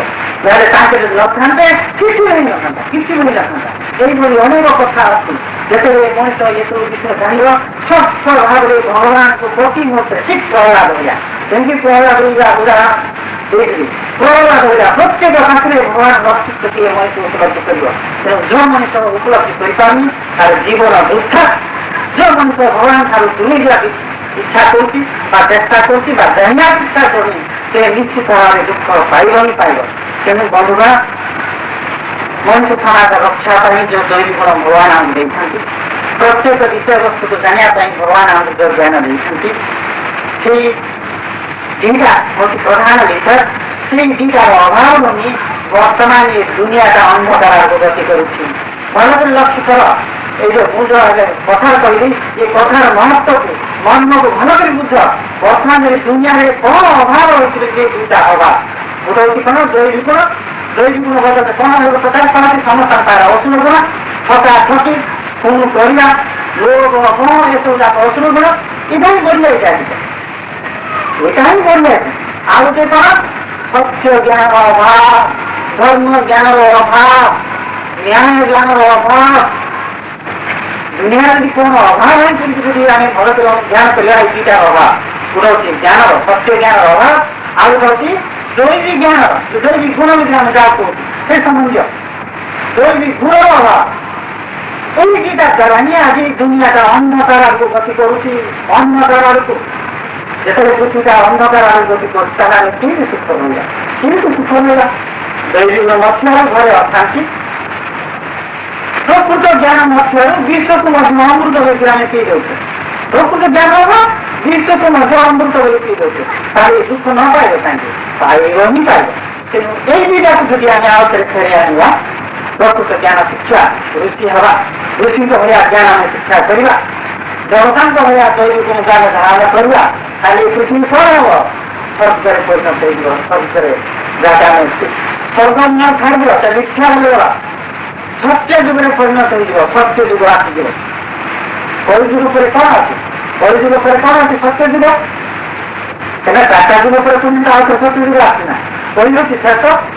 କଳିଯୁଗ ପୁଣି କଣ ଅଛି? ସତ୍ୟ ଯୁଗ। ଆମେ ଅସୁର ମାନଙ୍କ ଭଳି ଆସନ କରୁଥିବା, ଅଜ୍ଞାନୀ ଭିତରେ ରହିଥିବା, ସତ୍ୟ ଯୁଗରେ କଳ୍ପନା କରିବା। ସତ୍ୟ ଯୁଗ କେବେ ଆସିବ? କିଏ ପୁଣି ଆସିବ? କାହିଁକିନା ଆମର ଦେହଟା ଗୁଣ ପାଇକି ଅସୁର ଗୁଣ ରହିଛି। ହିଂସା, ଟୁଟ, କପଟ, ପ୍ରତି ମୁହୂର୍ତ୍ତରେ ଯୁଦ୍ଧ ଚାଲିଛି। ତ ଯୁଦ୍ଧ ଲାଗିଛି ଯେ ଇରାକ ଇରାନ ଆଜି କ'ଣ ଶେଷ ହେବାର ନାହିଁ। ଅସୁର ଗୁଣ, ଏସବୁ ଅସୁର ଗୁଣ, ଯୁଦ୍ଧଟା ଅଛି ଅସୁର ଗୁଣ। ତାମାନେ ସତ୍ୟ ଯୋଉ କେମିତି ଫେରି ଆସିବ? ଯେତେବେଳେ କି ମଣିଷ ସତ୍ୟକୁ ବୁଝିବ, ଯେତେବେଳେ କି ମୁନି ଋଷି ମାନଙ୍କ ଭଳିଆ ଏ ଜ୍ଞାନ ଲାଭ କରିବ, ମଣିଷ ଜ୍ଞାନ ଲାଭ କରିବ, ସେତେବେଳେ ଯାଇଥିଲେ ସତ୍ୟ ଯୁଗ ଆସିଯିବ। ହେଲେ ସତ୍ୟ ଯୁଗ କିଏ ଆଣିବ? ପ୍ରଶ୍ନ କିଏ ଆଣିବ? କିଏ ଆଣିବ? ଆମେ ଆଣିବାକୁ ପଡ଼ିବ। ପ୍ରଥମେ ବଦଳିବାକୁ ହିଁ ପଡ଼ିବ। ଅସୁର ହେଇକିରି ଦେବତା ହେବାକୁ ପଡ଼ିବ। ଅଜ୍ଞାନୀ ମୂର୍ଖ ହେଇକିରି ଋଷି ହେବାକୁ ପଡ଼ିବ। ତାହେଲେ ସତ୍ୟ ଯୁଗ ଆସିବ। ସେଇଥିପାଇଁ ପ୍ରତ୍ୟେକଙ୍କ ପାଖରେ ଯେ ଶକ୍ତି ରହିଛି, ପ୍ରତ୍ୟେକଙ୍କୁ ଭଗବାନ ଏଇ ଦୈବିକ ଜିଜ୍ଞାସା ମନୋଭାବ ଏ ଜ୍ଞାନ ଦେଇଥିବେ କି ମନେ ପକେଇ ଦେବା ପାଇଁ ଆପଣଙ୍କ ପାଖରେ ଯେ ଜ୍ଞାନ ନାହିଁ, ଏଇ କଥା ମୁଁ କହୁନି। ଆପଣଙ୍କ ପାଖରେ ଅଛି, ସମସ୍ତ ରହିଛି। କାହିଁକି ଭଗବାନ ଭକ୍ତ, ଭଗବାନ ଜ୍ଞାନ ଦେଇଛନ୍ତି ବୋଲି କହିଲେ, ସେଇ ଭଗବାନ ଦୈବିକ ଗୁଣ ଦେଇଛନ୍ତି ବୋଲି କହିଲେ, ସେଇ ଭଗବାନ ଆମକୁ ଜିଜ୍ଞାସା ମନୋଭାବ ଦେଇଛନ୍ତି ବୋଲି କହିଲେ, ତାପରେ ସମସ୍ତଙ୍କ ପାଖରେ ରହିଛି। ନୂଆରେ ଦେବା ପାଇଁ ଆସିନି, ହେଲେ ଆମେ ଭୂମି ଯାଇଥିବାରୁ ସମସ୍ତେ ମୁଁ କେବଳ ମନେ ପକେଇ ଦେବା ପାଇଁ ଆସିଛି। ମୁଁ କେବଳ ମନେ ପକେଇ ଦେବା ପାଇଁ ଆସିଛି। ଆମେ ଯେତେବେଳେ ସୁସ୍ଥ ଶାନ୍ତିରେ ରହିବା ଇଚ୍ଛା କରୁ, ଆମର କର୍ତ୍ତବ୍ୟ କଣ ହେବା ଦରକାର? ଭଗବାନ ଦତ୍ତ। ଏଇ ସବୁ ବିଷୟକୁ ଆମେ ଆଖ୍ୟାରେ ରଖି ଯଦି ଆମେ କରିବା, ହେଲେ ନିଶ୍ଚିତ ଭାବରେ ଭଗବାନଙ୍କ ଯୋଉ ଇଚ୍ଛା, ଭଗବାନଙ୍କ ଇଚ୍ଛା କଣ? ସେମାନେ ସୁସ୍ଥ ଶାନ୍ତିରେ ରହନ୍ତୁ। ସେମାନେ ଯୋଉଠୁ ଯାଇଛନ୍ତି ସେଠିକା ଉପରେ ଫେରି ଆସନ୍ତୁ। ତାର ତ ମୋ ନିକଟକୁ ଫେରି ଆସନ୍ତୁ ବୋଲିକିରି ଭଗବାନଙ୍କର ଇଚ୍ଛା। ତାକୁ କଣ କୁହାଉଛି? ମୁକ୍ତି। ମୁକ୍ତି କାହା କୁହାଉଛି? ମୁକ୍ତି କାହା ଅଛି? ତାକୁ ସମସ୍ତ ଦୁଃଖ ଉଦ୍ଧାର ମାନେ ମୁକ୍ତି। ମୁକ୍ତିର ବିଷୟ ତ ବହୁତ, ମୁଁ ଶାସ୍ତ୍ରରେ ଟିକେ ବିଷୟଟାକୁ କରୁଛି। ତାର ତ ଭଗବାନଙ୍କୁ ଯେ ଲାଭ କରିବ, ସେ ସମସ୍ତ ଦୁଃଖ ଉଦ୍ଧାର ପାଇବ। ତାକୁ ଆମେ କହିଲେ ମୁକ୍ତି। ଭଗବାନଙ୍କ ଇଚ୍ଛା ସମସ୍ତ ଦୁଃଖ ଉଦ୍ଧାର ପାଇକିରି ମତେ ଲାଭ କରନ୍ତୁ, ନହେଲେ ମୋ ନିକଟକୁ ଫେରି ଆସନ୍ତୁ। ଏଇଟା ଇଚ୍ଛା। ତେଣୁ ଯୋଉ ମଣିଷ ଏଇ ସବୁକୁ ଧାରଣ କରିବ ବା ଏଇ ବିଷୟବସ୍ତୁକୁ ଜାଣିବ ଠିକ ଭାବରେ ସୁଖ ଶାନ୍ତିରେ ରହିବା ସଙ୍ଗେ ସଙ୍ଗେ ସେ ଭଗବାନଙ୍କୁ ନାମ କରିବ ସମସ୍ତ ଦୁଃଖରୁ ଉଦ୍ଧାର ପାଇବ। ଆଉ ମଧ୍ୟ ଅନେକ କହିଛି ଟିକେ ସମୟରେ କରିପାରନ୍ତି ଆଜ୍ଞା ଆଧ୍ୟାତ୍ମିକ ବିଷୟବସ୍ତୁ ଶିକ୍ଷା କଲେ ନହେଲେ ସେଇ ଭଗବତ ସମ୍ବନ୍ଧୀୟ ବିଷୟବସ୍ତୁକୁ ଆଗକୁ ଗତି କଲେ ବାବା ଦେଇ ଯିବାକୁ ପଡ଼ିବ, ନହେଲେ କେତେଟା ସବୁ ଛାଡ଼ିବାକୁ ପଡ଼ିବ, କେତେଟା ସବୁ ଛାଡ଼ିବାକୁ ପଡ଼ିବ। ଆମେ ତ ମାଛ ମାଂସ ଖାଉଛୁ, ପିଆଜ ରସୁଣ ଖାଉଛୁ, ଏମିତି ଅନେକ ପ୍ରଶ୍ନ ଆସିପାରେ, ତାକୁ ମୁଁ ଟିକେ ସ୍ପଷ୍ଟ କରି ଅଜ୍ଞାନୀ ମଣିଷକୁ ଯଦି ମାଛ ମାଂସ ଛାଡ଼ିବାକୁ ଯଦି କରିବା ସେ କେବେ ଛାଡ଼ିବା? ଅଜ୍ଞାନୀ ମଣିଷକୁ ଯଦି ପିଆଜ ରସୁଣ ଛାଡ଼ିବାକୁ କହିବା ସେ କେବେ ଛାଡ଼ିବନି। ଖାଇବା ପିଇବାର ମନ ଥିବ କିନ୍ତୁ ଛାଡ଼ିଲେନି ତ ତାର ଲୋକ ଜାଣି ସାରିଲେନି ଆଉ କେମିତି ଖାଇବି ବୋଲିକି ସେ ଖାଉନଥିବ, କିନ୍ତୁ ଭିତରେ ମନ ଥିବ ତାର ଲୋକ ତ ଜାଣି ସାରିଲେନି ମୁଁ ସେବଠୁ ଖାଉନି ଆଉ କେମିତି ଖାଇବି ବୋଲିକିରି ସେ ଖାଇବେ ବୋଲିକିରି ଡରିକିରି ସେ ଖାଉନଥିବ, କିନ୍ତୁ ଭିତରେ ମନ ଥିବ। କିନ୍ତୁ ଯୋଉ ମଣିଷ ଦୈବିକ ଗୁଣକୁ ଧାରଣା କରିବ ତାପରେ ଏମିତି କ୍ଷମତା ସବୁ ପ୍ରକାଶ ପାଇବ ଯେ ସେ ନିଜେ ବୁଝିପାରିବ ପ୍ରକୃତିରେ ସବୁ ବିଷ ଅମୃତ, ତାପରେ ସେ କ୍ଷମତା ଆସିଯିବ, ତାକୁ ତ୍ୟାଗ କରିବାର କ୍ଷମତା ଆସିଯିବ, ସେ ନିଶ୍ଚୟ ତ୍ୟାଗ କରିପାରିବ। ଯେମିତି ଆଗରୁ ଛାଡ଼ିଦେବା ଦରକାର ଏଇ କଥା ମୁଁ କହୁନି, ଭଗବାନ ଯୋଉଟା ସବୁ ଇଚ୍ଛା କରୁଛନ୍ତି ତାଙ୍କ ପାଖ ପହଞ୍ଚିବା ପାଇଁ ବା ସୁଖ ଶାନ୍ତି ରହିବା ପାଇଁ ସେଇ ସମ୍ବନ୍ଧୀୟ ଜ୍ଞାନକୁ ଯେ ଶିକ୍ଷା କରିବ, ଯେ ଜାଣିବା ଶିକ୍ଷା କରିବ, ସେଇ ମଣିଷ ତାହେଲେ ସେଇ ଶକ୍ତି ପ୍ରକାଶ ପାଇବ ଯାହା ଦ୍ୱାରା ସେ ଆର୍ଥିକ ଗୁଣ ସବୁ ତାହା ମନୋବଳକୁ ହେଇଯିବ, ତାହା ମନୋବଳକୁ ମୁଁ ଛାଡ଼ିଦିଏ ବୋଲି କିଏ ଛାଡ଼ିପାରିବ? ତେଣୁ ବସି ସେମାନଙ୍କୁ ଅନେକ ସମୟରେ କୁହେ ସେ ମାଛ ଛାଡ଼ିବା ଦରକାର ନାହିଁ, ପିଆଜ ରସୁଣ ଛାଡ଼ିବା ଦରକାର ନାହିଁ, ଜେଲୁଆ ଲୁଗା ପିନ୍ଧିବା ପରେ ଦରକାର ନାହିଁ, ତୁମେ କେବଳ ସେ ଦିବ୍ୟ ଜ୍ଞାନ ଶିକ୍ଷା କର, ଦୈବିକ ଗୁଣ ଯେ କ'ଣ ତାକୁ ଜାଣିବାକୁ ଇଚ୍ଛା କର, ତାହେଲେ ଦେଖିବ ତୁମେ ଧୀରେ ଧୀରେ ସିଦ୍ଧି ହେଇଯିବ। ଠିକ ସେଇଭଳିଆ ମୁଁ କାହାକୁ ନ କହିଲେ ମୋତେ ସେମାନେ ନିଜେ ମାଛ ମାଂସ ଖାଇଦଉଛନ୍ତି, ନିଜେ ଜୁଆ ଖେଳୁଥିଲେ ମୋତେ ଜୁଆ ଖାଇଦଉଛନ୍ତି, ମଦ ଖାଉଥିଲେ ମଦ ଖାଇଦଉଛନ୍ତି, ମୁଁ କାହାକୁ କେବେ କିଛି କରୁନି। ଶକ୍ତି ଦ୍ୱାରା ଛାଡ଼ିଦେଲେ 5 ବର୍ଷ ଛାଡ଼ିଲେ ହେଲେ କେବେ ଛାଡ଼ିପାରିବେ? ମଣିଷ କେବେ ଛାଡ଼ିପାରିବେନି, ଛାଡ଼ିଦେଲେ ମୋତେ ମନ ଥିବ। ଏବେ ଅବଶ୍ୟ ନା କହିଲେ ଉଚିତ ହେବନି, ମୋର ଜଣ ଶିଷ୍ୟ ଏବେ ସନାତନ ବର୍ଷେ ହେବ ବୋଧେ ନା କହିଲେ ଭୁଲ ହବ, ସେ ଦୀକ୍ଷା ନେଇଥିଲେ। ଗତ ଥର ଯେତେବେଳେ ଏଠିକି ଆସିଥିଲି ଆପଣମାନେ ଜାଣିଥିବେ ତ କେତେ ମାସ